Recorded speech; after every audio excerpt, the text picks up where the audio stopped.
ರೇಣುಕಾ ತನ್ನ ಅಂದ ಅಂತಸ್ತು ಐಶ್ವರ್ಯದ ಬಗ್ಗೆ ಅತಿಯಾದ ಹೆಮ್ಮೆ ಉಳ್ಳವಳು. ನಗರದ ಪ್ರತಿಷ್ಠಿತ ಬಡಾವಣೆಯಲ್ಲಿ ತನ್ನ ವೈಭವೋಪೇತ ಬಂಗಲೆಯಲ್ಲಿ ವಾಸಿಸುತ್ತಿದ್ಳು. ಅವಳಿಗಿದ್ದ ಸಿರಿವಂತಿಕೆ ಅವಳ ಮನಸ್ಸನ್ನು ಗಟ್ಟಿಯಾಗಿಸಿತ್ತು. ಸುತ್ತಮುತ್ತಲಿನ ಜನರ ಕಷ್ಟ ಕಾರ್ಪಣ್ಯಗಳಿಗೆ ಕಣ್ಣು ಮುಚ್ಚಿ ಕುಳಿತಿತ್ತು. ಒಂದಿನ ಮಧ್ಯಾಹ್ನದ ಮಬ್ಬು ಬಿಸಿಲಿನಲ್ಲಿ ರೇಣುಕಾಳ ಮನೆ ಮುಂದೆ ಒಬ್ಬ ವೃದ್ಧ ಭಿಕ್ಷುಕ ಬಂದು ನಿಂತ. ಅವನ ಮೈ ಮೇಲೆ ಹರಿದ ಬಟ್ಟೆಗಳು, ಕಣ್ಣುಗಳಲ್ಲಿನ ಹಸಿವಿನ ನೋವು, ಧ್ವನಿಯಲ್ಲಿ ಅಸಹಾಯಕತೆ ಸ್ಪಷ್ಟವಾಗಿ ಕಾಣುತ್ತಿತ್ತು. ಅಮ್ಮ, ಒಂದೆರಡು ತುತ್ತು ಅನ್ನ ಕೊಡಿ, 2 ದಿನದಿಂದ ಏನೂ ತಿಂದಿಲ್ಲ ಎಂದು ದೀನವಾಗಿ ಬೇಡಿಕೊಂಡ. ರೇಣುಕಾ ತನ್ನ ಬಂಗಲೆಯ ಬಾಗಿಲ ಬಳಿ ನಿಂತು ಅವನನ್ನು ಮೇಲಿಂದ ಕೆಳಗೆ ನೋಡಿದಳು. ಅವಳ ಮುಖದಲ್ಲಿ ಅಸಹ್ಯ ಭಾವ ಮೂಡಿತು. ಓಡಿ ಹೋಗು ಇಲ್ಲಿಂದ. ನನ್ನ ಮನೆಯ ಮುಂದೆ ಇಂತಹ ಭಿಕಾರಿಗಳನ್ನು ನೋಡಲು ನನಗೆ ಇಷ್ಟ ಇಲ್ಲ.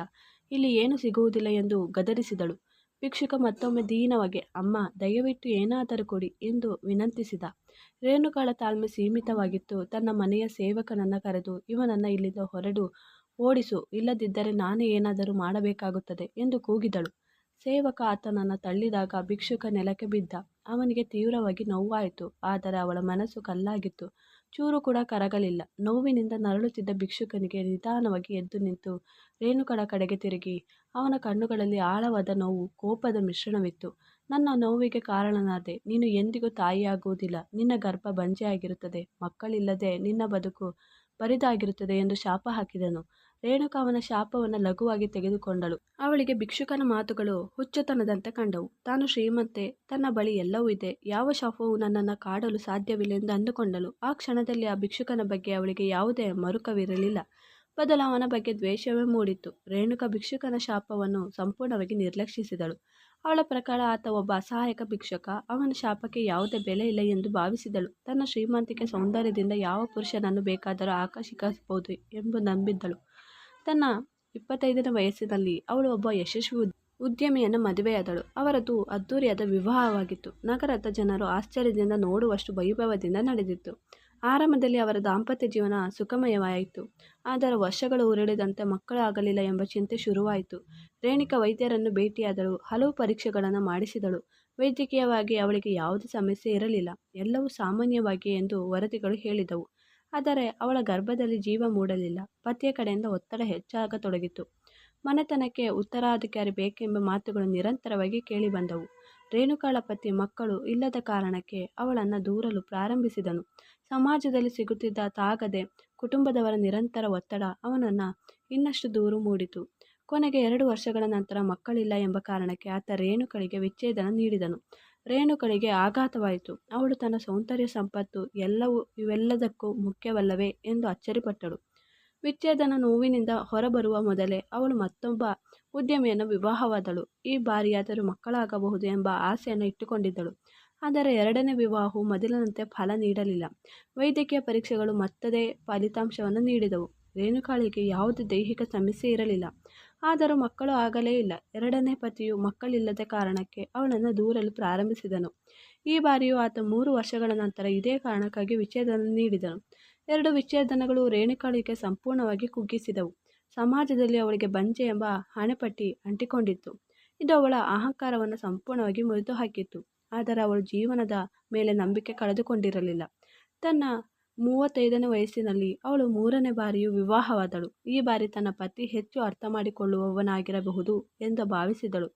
ಆದರೆ 3ನೇ ವಿವಾಹವು ಹಿಂದಿನಂತೆ ದುರಂತದ ಹಾದಿ ಹಿಡಿಯಿತು. ಮಕ್ಕಳಿಲ್ಲದ ಕಾರಣಕ್ಕೆ ಪತಿಯ ಕಡೆಯಿಂದ ಒತ್ತಡಗಳು ಹೆಚ್ಚಾಗತೊಡಗಿದವು. ಈ ಬಾರಿ ಪರಿಸ್ಥಿತಿ ಇನ್ನಷ್ಟು ಹದಗೆಟ್ಟಿತ್ತು. ರೇಣುಕಾಳ 3ನೇ ಪತಿ ಅವಳಿಗೆ ಗೊತ್ತಿಲ್ಲದಂತೆ ಬೇರೆ ಹುಡುಗಿಯೊಂದಿಗೆ ಸಂಬಂಧ ಇಟ್ಟುಕೊಂಡಿದ್ದನು. ಆತ ತನ್ನ ಪ್ರೇಯಸಿಯಿಂದ ಮಗುವನ್ನು ಹೊಂದಲು ಬಯಸಿದನು. ರೇಣುಕಾಳಿಗೆ ಈ ವಿಷಯ ತಿಳಿದಾಗ ಅವಳು ಸಂಪೂರ್ಣವಾಗಿ ಕುಸಿದು ಹೋಗಿದ್ದಳು. ಅವಳ ಪತಿ ಅವಳಿಗೆ ವಿಚ್ಛೇದನ ನೀಡಲು ಸಿದ್ಧನಾಗಿದ್ದನು ಮತ್ತು ಅವಳನ್ನು ಮನೆಯಿಂದ ಹೊರಹಾಕುವ ಬೆದರಿಕೆ ಕೂಡ ಹಾಕಿದನು. ಈ ಸಮಯದಲ್ಲಿ ರೇಣುಕಾ ಸಂಪೂರ್ಣವಾಗಿ ಅಸಹಾಯಕಳಾಗಿದ್ದಳು. ಅವಳು ತನ್ನ ಶ್ರೀಮಂತಿಕೆ, ಅಂದ ಏನನ್ನು ಕಳೆದುಕೊಂಡಳು ಎಂದು ಅನಿಸಿತು. ತನ್ನ ಬಳಿಯಿದ್ದ ಎಲ್ಲ ಸಂಪತ್ತಿದ್ದರೂ ಅವಳು ಮಕ್ಕಳ ಸುಖದಿಂದ ವಂಚಿತಳಾಗಿದ್ದಳು. ಅವಳ ಜೀವನದಲ್ಲಿ ಖಾಲಿತನ ಕಾಡತೊಡಗಿತು. ತನ್ನ ತಪ್ಪು ನಿರ್ಧಾರಗಳು, ಭಿಕ್ಷುಕನಿಗೆ ಮಾಡಿದ ಅವಮಾನ ಅವಳ ನೆನಪಿಗೆ ಬರಲು ಪ್ರಾರಂಭಿಸಿತು. ಹಿಂದೆ ತಾನು ಎಷ್ಟು ಅಹಂಕಾರಿಯಾಗಿದ್ದೆ, ಎಷ್ಟು ನಿರ್ದಯಿಯಾಗಿದ್ದೆ ಎಂದು ಅವಳಿಗೆ ಅರಿವಾಯಿತು. ಹಣ ಮತ್ತು ಸೌಂದರ್ಯಕ್ಕಿಂತ ಮಾನವೀಯತೆ, ಕರುಣೆ ಎಷ್ಟು ಮುಖ್ಯ ಎಂದು ಅವಳು ಅರಿತುಕೊಂಡಿದ್ದಳು. ಈ ಎಲ್ಲ ಕಷ್ಟಗಳ ನಡುವೆ ಆ ಹಳೆಯ ಭಿಕ್ಷುಕನ ಶಾಪ ಅವಳ ಮನಸ್ಸಿನಲ್ಲಿ ಕಾಡತೊಡಗಿತು. ಬಹುಶಃ ಇದು ಅವನ ಶಾಪದ ಪರಿಣಾಮವೇ ಇರಬಹುದೆಂದು ಅವಳು ಆಳವಾಗಿ ಚಿಂತಿಸಿದಳು. ಅವಳಲ್ಲಿ ನಂಬಿಕೆ ಉಳಿದಿರಲಿಲ್ಲ. ಇನ್ನು ಮುಂದೆ ಎಲ್ಲಿ ಹೋಗಬೇಕು, ಏನು ಮಾಡಬೇಕು ಎಂದು ತಿಳಿಯದೆ ದಿಕ್ಕು ತೋಚದಂತಾಯಿತು. ಅವಳಿಗೆ ನೆಲೆಸಲು ಬೇರೆ ಜಾಗ ಕೂಡ ಇರಲಿಲ್ಲ. ಮೂರನೇ ವಿಚ್ಛೇದನದ ಅಂಚಿನಲ್ಲಿ ರೇಣುಕಾ ತಾನೇ ಕಟ್ಟಿಕೊಂಡಿದ್ದ ಕನಸಿನ ಲೋಕ ಕುಸಿದು ಬಿದ್ದಿದ್ದನ್ನು ಕಂಡಳು. ಅವಳಿಗೆ ಇರಲು ಬೇರೆ ಜಾಗವಿರಲಿಲ್ಲ. ಹಣವಿದ್ದರೂ ಮನಸ್ಸಿಗೆ ಶಾಂತಿ ಕೂಡ ಇರಲಿಲ್ಲ. ತಾನು ಮಾಡಿದ ತಪ್ಪಿಗೆ ಶಿಕ್ಷೆ ಅನುಭವಿಸುತ್ತಿದ್ದೇನೆ ಎಂಬ ಭಾವನೆ ಅವಳನ್ನು ಕಾಡತೊಡಗಿತು. ಆ ಹಳೆಯ ಭಿಕ್ಷುಕನ ಶಾಪ ಪದೇ ಪದೇ ಅವಳ ಮನಸ್ಸಿನಲ್ಲಿ ರಿಂಗಣಿಸುತ್ತಿತ್ತು. ಬಹುಶಃ ಅವನ ಶಾಪವೇ ತನ್ನ ಈ ದುರವಸ್ಥೆಗೆ ಕಾರಣವೇನೋ ಎಂದು ಅವಳು ನಂಬಲು ಪ್ರಾರಂಭಿಸಿದಳು. ತನ್ನ ಹಳೆಯ ಜೀವನದ ವೈಭವ, ಅಹಂಕಾರ, ಅಮಾನವೀಯತೆ ಎಲ್ಲವೂ ಅವಳಿಗೆ ನೆನಪಾಗಿ ತೀವ್ರ ಪಶ್ಚಾತ್ತಾಪ ಕಾಡತೊಡಗಿತು. ಅವಳು ಆ ಭಿಕ್ಷುಕನನ್ನು ಹುಡುಕಲು ನಿರ್ಧರಿಸಿದಳು. ಅವನನ್ನು ಕ್ಷಮಿಸುವಂತೆ ಬೇಡಿಕೊಂಡಳು. ತನ್ನ ತಪ್ಪನ್ನು ಒಪ್ಪಿಕೊಳ್ಳಲು ಅವಳು ಮನಸ್ಸನ್ನು ಮಾಡಿದಳು. ನಗರದ ಬೀದಿ ಬೀದಿಗಳಲ್ಲಿ, ದೇವಸ್ಥಾನಗಳಲ್ಲಿ, ಹೊರಗೆ ಬಸ್ ನಿಲ್ದಾಣಗಳಲ್ಲಿ ಎಲ್ಲೆಲ್ಲೋ ಅವನನ್ನು ಹುಡುಕಲು ಪ್ರಾರಂಭಿಸಿಕೊಂಡಿದ್ದಳು. ಮೊದಲೆಲ್ಲ ಅವನನ್ನು ಕಂಡರೆ ಅಸಹ್ಯ ಪಡುತ್ತಿದ್ದ ರೇಣುಕಾ ಈಗ ಅವನ ಒಂದು ನೋಟಕ್ಕಾಗಿ ಹಂಬಲಿಸಿದಳು. ಭಿಕ್ಷುಕರು ಹೆಚ್ಚಾಗಿ ಸೇರುವ ಸ್ಥಳಗಳಿಗೆ ಹೋಗಿ ಅವರೊಂದಿಗೆ ಮಾತನಾಡಿದಳು. ಅವನ ಬಗ್ಗೆ ವಿಚಾರಿಸಿದಳು. ಆದರೆ ಎಲ್ಲಿಯೂ ಆ ನಿರ್ದಿಷ್ಟ ಭಿಕ್ಷುಕನ ಸುಳಿವು ಸಿಗಲಿಲ್ಲ. ದಿನಗಳು ವಾರಗಳು ತಿಂಗಳುಗಳಾದವು. ರೇಣುಕಾ ತನ್ನ ಹುಡುಕಾಟವನ್ನು ನಿಲ್ಲಿಸಲಿಲ್ಲ. ಅವಳಲ್ಲಿ ಭಿಕ್ಷುಕನನ್ನು ಭೇಟಿಯಾಗಿ ಕ್ಷಮೆ ಕೇಳಬೇಕೆಂಬ ಹಠವಿತ್ತು. ಈ ಹುಡುಕಾಟ ಅವಳಿಗೆ ಜೀವನದ ಹೊಸ ಪಾಠ ಕಲಿಸಿತ್ತು. ಜನರ ಕಷ್ಟಗಳನ್ನು ಹತ್ತಿರದಿಂದ ನೋಡಿದಳು. ಅವರೊಂದಿಗೆ ಮಾತನಾಡಿದಳು. ಭಿಕ್ಷಾಟನೆ ಮಾಡುವವರು ಜೀವನದಲ್ಲಿರುವ ಕಷ್ಟಗಳನ್ನು ಅರ್ಥ ಮಾಡಿಕೊಳ್ಳಲು ಪ್ರಯತ್ನಿಸಿದಳು. ಈ ಪ್ರಕ್ರಿಯೆಯಲ್ಲಿ ಅವಳ ಅಹಂಕಾರ ಸಂಪೂರ್ಣವಾಗಿ ಕರಗಿ ಹೋಗಿತ್ತು. ಅವಳ ಮನಸ್ಸು ಮೃದುವಾಗಿತ್ತು. ಅವಳಿಗೆ ಕರುಣೆ, ಸಹಾನುಭೂತಿಯ ಮಹತ್ವ ತಿಳಿಯಿತು. ತನ್ನ ಹಿಂದಿನ ವರ್ತನೆಗೆ ಅವಳಿಗೆ ನಿಜವಾಗಿಯೂ ನಾಚಿಕೆಯಾಯಿತು. ಹಲವಾರು ತಿಂಗಳುಗಳ ಹುಡುಕಾಟದ ನಂತರ ಒಂದು ದಿನ ರೇಣುಕಾಳ ಭರವಸೆ ಕೊನೆಯ ಹಂತ ತಲುಪಿತು. ತಾನಿನ್ನೂ ಆ ಭಿಕ್ಷುಕನನ್ನು ಎಂದಿಗೂ ಭೇಟಿಯಾಗುವುದಿಲ್ಲ ಎಂದುಕೊಂಡಿದ್ದಳು. ಆದರೂ ಒಂದು ಸಂಜೆ ನಗರದ ಪುರಾತನ ದೇವಸ್ಥಾನದ ಹೊರಗೆ ಮಂದ ಬೆಳಕಿನಲ್ಲಿ ಪರಿಚಿತ ವ್ಯಕ್ತಿಯೊಬ್ಬನನ್ನು ನೋಡಿದಳು. ಅದು ಬೇರಾರೂ ಅಲ್ಲ, ಅವಳನ್ನು ಶಾಪಕ್ಕೆ ಗುರುಪಡಿಸಿದ ಶಿಕ್ಷಕನೇ ಆಗಿದ್ದನು. ಆತ ಇನ್ನಷ್ಟು ವೃದ್ಧನಾಗಿದ್ದ. ಅವನ ಮೈಮೇಲಿನ ಬಟ್ಟೆಗಳು ಹರಿದು ಹೋಗಿದ್ದವು. ಆದರೆ ಅವನ ಕಣ್ಣುಗಳಲ್ಲಿ ಅದೇ ಆಳವಾದ ನೋವು, ಒಂದು ಬಗೆಯ ಸ್ಥೈರ್ಯವಿತ್ತು. ರೇಣುಕಾ ಅವನ ಬಳಿಗೆ ಧಾವಿಸಿ ಹೋದಳು. ಅವನ ಮುಂದೆ ಮಂಡಿ ಉರಿ ಕುಳಿತು ಕೈ ಜೋಡಿಸಿ ಕಣ್ಣೀರು ಹಾಕಿದಳು. ನನ್ನನ್ನು ಕ್ಷಮಿಸಿ, ದಯವಿಟ್ಟು ನನ್ನನ್ನು ಕ್ಷಮಿಸಿ. ನಾನು ಅಂದು ನಿಮಗೆ ಬಹಳ ನೋವುಂಟು ಮಾಡಿದೆ. ನನ್ನ ಅಹಂಕಾರ ನನ್ನನ್ನು ಕುರುಡಾಗಿಸಿತು. ನಿಮ್ಮ ಶಾಪವೇ ನನ್ನ ಈ ದುರವಸ್ಥೆಗೆ ಕಾರಣ ಎಂದು ನನಗೆ ಅನಿಸುತ್ತಿದೆ ಎಂದು ಗದಗ್ನಿತಳಾಗಿ ಹೇಳಿದಳು. ಭಿಕ್ಷುಕ ಅವಳನ್ನು ಆಶ್ಚರ್ಯದಿಂದ ನೋಡಿದ. ಅವನಿಗೆ ಅವಳನ್ನು ಗುರುತು ಸಿಗಲಿಲ್ಲ. ರೇಣುಕಾ ತನ್ನ ಹಿಂದಿನ ಘಟನೆಯನ್ನು, ತಾನು ಮಾಡಿದ ಅವಮಾನವನ್ನು ವಿವರಿಸಿದಳು. ಅವಳ ಕಥೆಯನ್ನು ಕೇಳಿದ್ದ ಭಿಕ್ಷುಕನ ಕಣ್ಣುಗಳಲ್ಲಿ ಆಶ್ಚರ್ಯ, ಆನಂತರ ಒಂದು ಬಗೆಯ ಅನುಕಂಪ ಮೂಡಿತು. ಮಗು, ನಾನು ನಿನಗೆ ಶಾಪ ಹಾಕಿದ್ದು ನಿಜ. ಆ ನೋವಿನಲ್ಲಿ ನಾನೇನು ಮಾಡಿದೆ ಎಂದು ನನಗೆ ಗೊತ್ತಿರಲಿಲ್ಲ. ಆದರೆ ನಿನ್ನ ಕಷ್ಟಕ್ಕೆ ನನ್ನ ಶಾಪ ಮಾತ್ರ ಕಾರಣವಲ್ಲ. ನೀನು ಮಾಡಿದ ತಪ್ಪುಗಳು, ನಿನ್ನ ವರ್ತನೆ, ನಿನ್ನ ಅಹಂಕಾರವೇ ನಿನಗೆ ಈ ಸ್ಥಿತಿ ತಂದಿದೆ. ಶಾಪಗಳು ಕೇವಲ ನಿನ್ನ ಕರ್ಮಕ್ಕೆ ಪ್ರತಿಕ್ರಿಯೆ ಮಾತ್ರ ಎಂದು ಹೇಳಿದನು. ಅವನ ಮಾತುಗಳು ರೇಣುಕಳ ಮನಸ್ಸಿಗೆ ಹೊಸ ದೃಷ್ಟಿ ನೀಡಿದವು. ಅವಳು ತನ್ನ ತಪ್ಪನ್ನು ಸಂಪೂರ್ಣವಾಗಿ ಒಪ್ಪಿಕೊಂಡಿದ್ದಳು. ತಾನು ಬದಲಾಗಬೇಕು ಎಂದು ಮನಸ್ಸು ಮಾಡಿದಳು. ಭಿಕ್ಷುಕ ಅವಳಿಗೆ ಕ್ಷಮೆ ಕೇಳುವುದರಿಂದ ಮಾತ್ರ ಸಮಸ್ಯೆಗಳು ನಿವಾರಣೆಯಾಗುವುದಿಲ್ಲ. ನೀನು ನಿನ್ನ ಮನಸ್ಸನ್ನು ಶುದ್ಧಿ ಮಾಡಿಕೊಳ್ಳಬೇಕು. ಸಮಾಜಕ್ಕೆ ಏನಾದರೂ ಒಳ್ಳೆಯದನ್ನು ಮಾಡಬೇಕು. ನಿನ್ನ ಸಂಪತ್ತನ್ನು ಉಪಯೋಗಿಸಿ ಅಸಹಾಯಕ ಜನರಿಗೆ ಸಹಾಯ ಮಾಡು ಎಂದು ಸಲಹೆ ನೀಡಿದ. ಭಿಕ್ಷುಕನ ಮಾತುಗಳು ರೇಣುಕಾಳ ಜೀವನದ ದಿಕ್ಕನ್ನೇ ಬದಲಾಯಿಸಿದವು. ಕ್ಷಮೆ ಸಿಕ್ಕಿದ ನಂತರ ಅವಳು ಹೊಸದಾಗಿ ಜೀವನವನ್ನು ಪ್ರಾರಂಭಿಸಲು ನಿರ್ಧರಿಸಿದಳು. ಅವಳು ತನ್ನ ಬಳಿಯಿದ್ದ ಸಂಪತ್ತನ್ನು ತನ್ನ ಸ್ವಂತ ಸುಖಕ್ಕಾಗಿ ಬಳಸುವುದನ್ನು ನಿಲ್ಲಿಸಿ ಸಮಾಜ ಸೇವೆಯಲ್ಲಿ ತೊಡಗಿಸಿಕೊಂಡಿದ್ದಳು.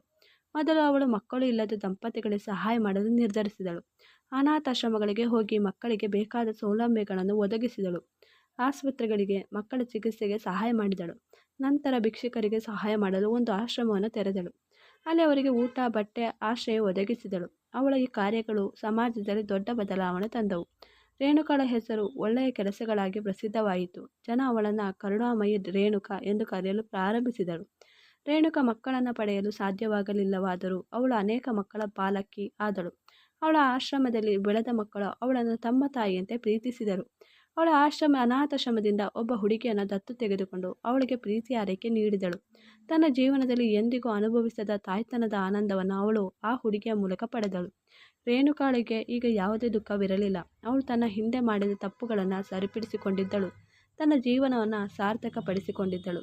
ಭಿಕ್ಷುಕನ ಶಾಪ ಒಂದು ದೊಡ್ಡ ಪಾಠವಾಯಿತು.